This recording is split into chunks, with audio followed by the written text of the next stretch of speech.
میرے خیال میں 50 سے زیادہ تنظیموں نے، وہ خاص کر کرسچن اور یہودی تنظیموں نے اس بات پر ذکر کیا، کرسچنز اور یہودیوں نے بھی، کہ ہندوستان کی موجودہ سرکار کس طرح سے ڈسکرمنیٹ کرتی ہے مائنارٹیز کے ساتھ. انہوں نے وہاں پر جہاں عیسائیوں کا ذکر کیا، وہاں انہوں نے مسلمانوں کا بھی ذکر کیا، مسلمانوں کو کس طرح سے وہ ڈسکرمنیٹ کر رہی ہے، کس طرح سے موب لنچنگ کر رہی ہے. آپ نے پہلو خان کا ذکر کیا، پہلو خان ایک نہیں ہے.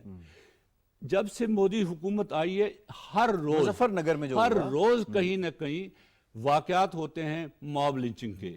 اب اس موب لنچنگ پہلے تو یہ تھا گاؤ رکشک کے گوشت وجیلنٹیز ایک بریگیڈ بنی، یہ سارا سلسلہ بنا، اس نے کیا. اور اس کے بعد جو لو جہاد، پھر کشمیریوں کے خلاف، جو کشمیری سٹوڈنٹس، کشمیری بیوپاری ہندوستان کے اندر کام کرتے تھے، ان کے خلاف جو ایک کمپین شروع ہوئی اور ان کو ہر جگہ ویلیفائی کیا گیا، انہیں موب لنچنگ میں مارا گیا. انہیں اس پہ مزید بات کرتے ہیں. اس وقت ہمیں ٹیلی فون لائن پہ جوائن کیا ہے لیفٹنٹ جنرل ریٹائرڈ امجد شعیب صاحب نے، نامور دفاعی تجزیہ کار ہیں. السلام علیکم سر. جی وعلیکم السلام. بہت شکریہ، آپ نے ہمیں کشمیر میگزین میں وقت دیا. ہم بات کر رہے ہیں انڈیا کے اندر کمیونل وائلنس کی اور اس کے بڑھتے ہوئے ایک ٹرینڈ کی، جس کا جو نشانہ ہے وہ مائنارٹیز کے علاوہ اور کوئی نہیں ہوتا. اور ایسی کہ ریاست کے جو انسٹرومنٹس ہیں، ریاست کے جو ادارے ہیں، چاہے وہ پولیس ہو، فوج ہو یا عدلیہ ہو، یہ سارے کمپلیسنٹ نظر آتے ہیں. اگر ہم ایک واقعہ اٹھا کے دیکھ لیں پہلو خان کا، جس کے قاتل موجود تھے اور انہیں بینیفٹ آف ڈاؤٹ دے کے چھوڑ دیا گیا. What's your take on it سر؟ بسم اللہ الرحمن الرحیم. دیکھیے، ایک تو ہندو مسلم پرابلم تو تھی پہلے سے ہی. آپ دیکھیے پاکستان بننے کی بنیاد یہی تھی کیونکہ میجورٹی ہندو کی تھی، اور یہ نظر آتا تھا کہ یہ کسی نہ کسی وقت پہ یہ جو نفرت کا معاملہ ہے یہ بڑھ جائے گا. اور پھر مسلمان چونکہ مائنورٹی میں ہیں تو ان کے لیے بہت ساری مشکلات ہوں، روزگار کی مشکلات ہوں گی، اثاثے بنانے ہیں، جابس دینے ہیں. اب ہوا یہ ہے کہ پہلے تو کچھ وقت گزرتا رہا، لیکن جب مودی آیا تو مودی چونکہ آر ایس ایس کا ٹرینڈ آدمی تھا، اس نے اپنی سیاست جب سے شروع کی، اس نے صرف مسلمان نفرت پہ کی، پاکستان نفرت اور مسلمان نفرت. اور اس میں یہ شخص اتنا بڑا ہے کہ اس نے تقریباً ہر ادارے کو اس نے وہاں پہ خراب کر دیا. اس نے جوڈیشری خاص طور پہ، وہاں پہ جوڈیشری میں یہ ہوا ہے کہ آپ دیکھ لیجئے بابری مسجد کا مثال کے طور پہ آپ دیکھیں اس کی ججمنٹ، یا جو گو رکشا کے نام پہ جو مسلمانوں کی لنچنگ ہوتی رہی سڑکوں پہ، اس کا دیکھ لیں. سمجھوتا ایکسپریس کا کیس دیکھیں. کسی بھی کیس میں کسی ہندو کو سزا نہیں ہوئی. اگر وہ جرم مسلمان کے خلاف کیا گیا تھا تو اس کی سزا نہیں ہوئی. کونون اور پوشپورا کشمیر میں یہ اینڈ 90s کے وقت میں یہاں پہ ایک رات میں 200 خواتین کی عصمت دری کی گئی، اور اس میں انڈین آرمی ملبس. ان لوگوں نے، کسی این جی او نے اس کی انویسٹیگیشن کی، کیونکہ ان بیچاروں کی تو سنی نہ گئی مسلمانوں کی. این جی او نے انویسٹیگیشن کر کے آج اس قصے کو 10 سال ہو گئے ہیں. جو سپریم کورٹ میں کیس وہ لے کے گئے، اس کی ہیئرنگ نہیں ہو سکی. ٹھیک. تو سب سے امپورٹنٹ جو انسٹیٹیوشن تھے، مودی نے آ کے ان کو ہندوتوا کے رنگ میں رنگا اس طرح کہ انصاف ملنا بند ہو گیا. اب دوسری طرف یہ ہے کہ جو میجورٹی ہے وہاں پہ، چونکہ وہ ہندو ہے اور 1 بلین سے زیادہ ہیں، تو مودی کو فکر نہیں ہے دوسروں کی، کیونکہ وہاں پہ الیکشن میں میجورٹی ضرورت ہے اس کو، وہ اس کا ووٹ پہ ریلائی کرتا ہے، اور دن بدن وہ نفرت کو بڑھاتا جا رہا ہے. اب مسئلہ یہ ہے کہ وہاں پہ مسلمانوں میں ابھی تک وہاں پہ اتحاد نہیں ہے اس طرح کا. مسلمان جو ہیں وہ ابھی تک اٹھے نہیں کہ وہ اپنے حقوق کے لیے جنرل صاحب سوری ٹو کٹ یو، یہاں تک کہ ان کے ایک بہت زیادہ ہندو مسلم اتحاد کا جو دائی جس شخص کو سمجھا جاتا ہے اور جو بات بڑی کرتا ہے، اسد الدین اویسی، اس کے وہ ایم پی ہے ان کا، ایم آئی ایم کا جو ان کا سربراہ ہے، اس کے گھر کے اوپر حملہ کیا گیا اور ویڈیو ریکارڈ کر کے حملہ کیا گیا. دیکھیں جو دہلی میں فسادات ہوئے تھے جس میں 50-60 مسلمان مارے گئے، اس میں بھی سارا کچھ ریکارڈ پہ تھا، وہ آن کیمرہ ہر چیز. یعنی کیمرے میں اگر خود انہوں نے نہیں آفیشلی کرائی تو کسی نہ کسی نے ریکارڈنگ کی ہوئی جو کہ اویلیبل تھی. اس میں بھی لنچنگ ہوئی، لوگوں کو سڑکوں پہ مارا گیا، ان کے گھروں کو آگ لگائی گئی. اسد الدین اویسی جو ہے وہ باوجود اس کے کہ ٹھیک ہے آپ بات کرتے ہیں کہ جی وہ مسلمان کے حقوق کی کچھ بات کرتا ہے، لیکن وہ پرو انڈیا یعنی انڈین نیشنلزم کی بھی بات کرتا ہے. اس کے باوجود اس کے اوپر حملہ کیا جائے نہیں، وہ مسلمان نفرت کی وجہ سے. تو آج وہاں پہ وہ لیڈر کوئی نہیں ہے جو آج قائد اعظم کی طرح وہاں پہ ایک علیحدہ وطن مانگے. حال ان کا یہی ہے. یہ کسی نہ کسی وقت پہ مسلمان جو ہے جن کو دیوار سے لگایا گیا تو ہوگا یہی کہ الٹیمیٹلی وہ اپنے لیے کچھ وطن مانگیں گے جو کہ شمال میں ہوگا. جنرل صاحب اب آگے کیا ہونے جا رہا ہے؟ کیونکہ جس طرح ٹرینڈ، یہ صرف آپ نے مسلمانوں کا ذکر کیا، بالخصوص مسلمان تو ٹارگٹ ہیں ہی ہیں اس پر رپورٹس، لیکن اس کے ساتھ ساتھ ہم دیکھ رہے ہیں سکھوں کے ساتھ جو کچھ ہو رہا ہے، دلت کے ساتھ جو کچھ ہو رہا ہے، اس کے ساتھ جو کرسچنز کو زندہ جلایا جا رہا ہے، فورس کنورژنز کے الزام لگا کے، اور کچھ ایسی متس کریٹ کی گئی ہیں جنہیں سیل کیا جاتا ہے ہندو عوام میں اور ایکسٹریمسٹ سوچ کے حامل لوگوں میں، اور اس سے پھر نتائج لیے جاتے ہیں. آگے کیا ہونے جا رہا ہے؟ انڈیا کے اندر تو یہ خلیج دن بدن بڑھتی جا رہی ہے، اس سے تو پڑوسی جو ممالک ہیں وہ تو زیادہ اس پہ اثر پڑے گا ان کا. دیکھیں، بات یہ ہے کہ نفرتیں پیدا کرنا آسان ہے، لیکن ان کے نتائج بعد میں سنبھالنا بڑا مشکل ہو جاتا ہے. یہ کسی بھی سوسائٹی میں ہو، یہ ایک ایسا مسئلہ ہے کہ یہ نفرت کا پودا جو بویا جاتا ہے یہ پھل میٹھا تو دے نہیں سکتا. اب آپ دیکھ رہے ہیں کہ یہاں پہ نفرت جو بھارت میں مختلف کمیونٹیز کے بارے میں ہے وہاں پہ، اور ہندو نیشنلزم پھیل رہا ہے، اس کے نتائج اچھے نہیں ہوں گے اس ملک کے لیے، اپنے لیے. لیکن وہ وقت کب آئے گا اس کی ایک جو وقت فوری آتا نہیں. جیسے کشمیر میں بھی آزادی کی جو تحریک ہے وہ کامیابی باوجود اس کے بے شمار قربانیاں ہوئی جی، اس کی ایک وجہ ہے ان کمیونٹی میں اپنے اتحاد کی کمی. اب آپ دیکھیے کہ کشمیر میں ہر دفعہ بھارت جیسے بھی الیکشن کراتا رہا ہے وہاں اس کے مسلمانوں کو کچھ کو ملا کے ساتھ وہاں حکومت بنا لیتا ہے. ٹھیک. کیا ایسا وقت آیا آج کہ بھارت وہاں پہ ٹکرے مار بیٹھے لیکن حکومت نہ بنا سکے؟ آج بھی وہاں پہ بخشی فیملی بھی ان کو ساتھ مل سکتی ہے. یہ عبداللہ فیملی جو ہے، شیخ عبداللہ فیملی، وہ مل سکتی ہے. یہ وہ لوگ ہیں جن کو کہ ان لوگوں نے ایلیمینیٹ نہیں کیا، نہ انہوں نے طور طریقے بدلے. اگر آپ نے جنگ کرنی تھی آزادی کی تو آپ جا کے دوسروں کو مارتے ہیں، پہلے ان کو ختم کریں جو آپ کی صفوں کے ہیں، جو صفوں میں گھسے ہوئے آپ کے غدار ہیں. ٹھیک. تو اسی طرح سکھوں میں بھی یہی مسئلہ ہے کہ ان کا پوری طرح ابھی اتحاد موجود نہیں ہے. جن لوگوں کے پیارے مارے گئے تھے، اور یہ اگر کرتے رہے تو یقیناً ultimately at the end of the day اتحاد تو بن جانا ہے، اور اس کے بعد جو کچھ ہونا ہے جس طرح آپ نے ذکر کیا. بات یہ ہے کہ جب آپ ان کا گلا گھونٹنا شروع کریں گے، نفرت بڑھتی جائے گی، تو ایک وقت آئے گا کہ جب ان کی اولادوں کو آگے کام نہیں ملیں گے تو وہ آ کے پھر لازماً وہ اتحاد کریں گے. ٹھیک ہے جنرل صاحب، بہت بہت شکریہ، آپ نے ڈیٹیل کے ساتھ بتایا کہ کیا ہو رہا ہے، نتائج کیا ہوں گے، نتائج کیا ہونے جا رہے ہیں، اور خاص طور پہ جو ممالک پڑوس میں موجود ہیں وہ کس حد تک، یقیناً اتنی بڑی کمیونٹیز ہیں وہاں پہ، مسلمانوں کی بھی اگر آپ دیکھ لیں 20-22 کروڑ کی آبادی ہے، سکھوں کی بھی ٹھیک ٹھاک 4 کروڑ کی شاید آبادی ہے وہاں پہ ان کی، اس طرح سے باقی بھی موجود ہیں، کرسچنز بھی ہیں. تو یہ تو بڑا مسئلہ بنتا جائے گا.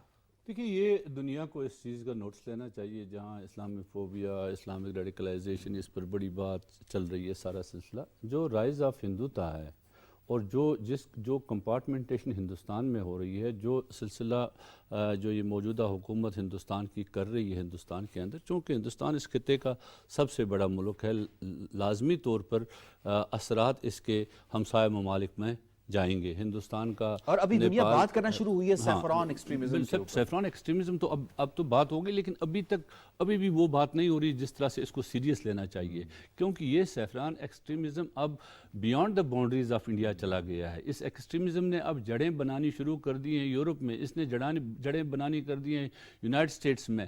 سو یہ ایکسٹریمزم کیسے اثر نہیں کرے گا جو ہمسایہ ممالک ہیں.